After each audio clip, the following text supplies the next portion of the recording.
The one and only Ivan from page 97 to page 105. Children. Once I asked Stella if she'd ever had any babies. She shook her head. I never had the opportunity. You would have made a great mother, I told her. Thank you, Ivan, Stella said, clearly pleased. I like to think so. Having young ones is a big responsibility. You have to teach them how to take mud baths, of course, and emphasize the importance of fiber in their diet. She looked away, contemplating. Elephants are excellent at contemplating.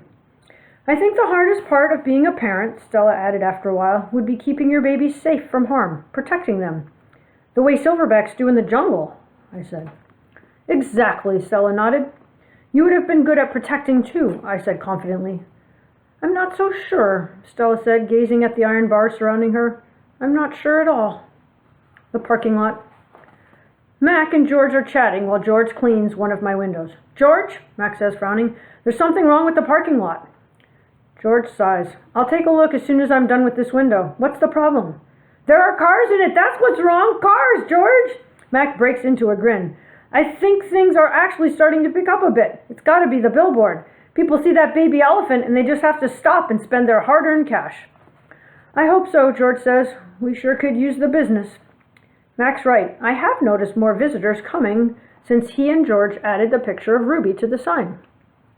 People crowd around Ruby and Stella's domain, oohing and aahing at the sight of such a tiny elephant. I gaze out at the huge sign that makes humans stop and spend their hard-earned cash. I have to admit that the picture of Ruby is rather cute, even if she doesn't look like a real elephant. I wonder if Mac could add a little red hat and curly tail to the picture of me.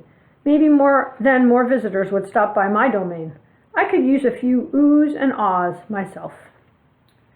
Ruby's story. Ivan, tell me another joke, please, Ruby begs after the 2 o'clock show. I think I may have run out of jokes, I admit. A story, then, Ruby says. Aunt Stella's sleeping, and there's nothing to do. I tap my chin. I'm trying hard to think, but when I gaze up at the food court skylight, I'm mesmerized by the elephant-colored clouds galloping past. Ruby taps her foot impatiently. I know. I'll tell you a story, she said. A real, live, true one. Good idea, I said. What's it about? It's about me. Ruby lowers her head. It's about me and how I fell into a hole. A big hole. Humans dug it. Bob pricks his ears and joins me by the window. I always enjoy a good digging story, he says. It was a big hole full of water near a village, Ruby says. I don't know why the humans made it.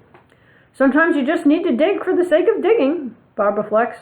We were looking for food, Ruby says, my family and I. But I wandered off and got lost and went too close to the village. Ruby looks at me, eyes wide. I was so scared when I fell into that hole. Of course you were, I say. I would have been scared too. Me too, Bob admits, and I like holes. The hole was huge. Ruby pokes her trunk between the bars and makes a circle in the air. And guess what? She didn't wait for an answer. The water was all the way up to my neck, and I was sure I was going to die. I shudder. What happened then, I ask. I'll tell you what happened, Bob says darkly. They captured her and put her in a box and shipped her off, and here she is, just like they did with Stella. He pauses to scratch an ear. Humans. Rats have bigger hearts. Roaches have kinder souls. Flies have... No, Bob, Ruby interrupts. You're wrong. These humans helped me. When they saw I was trapped, they grabbed ropes, and they made loops around my neck and my tummy. The whole village helped, even little kids and grandmas and grandpas. And they all pulled, and Ruby stops.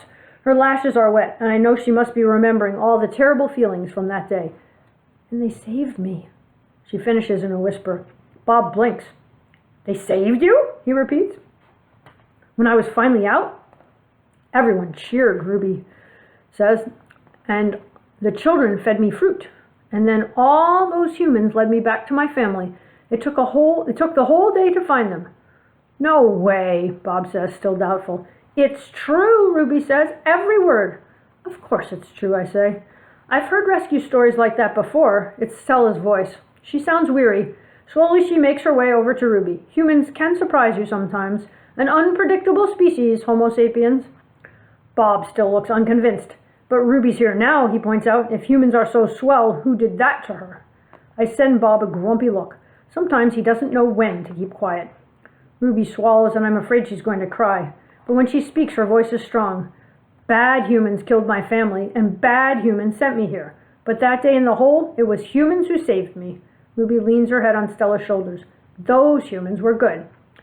It doesn't make any sense, Bob says. I just don't understand them. I never will. You're not alone, I say, and I turn my gaze back to the racing gray clouds.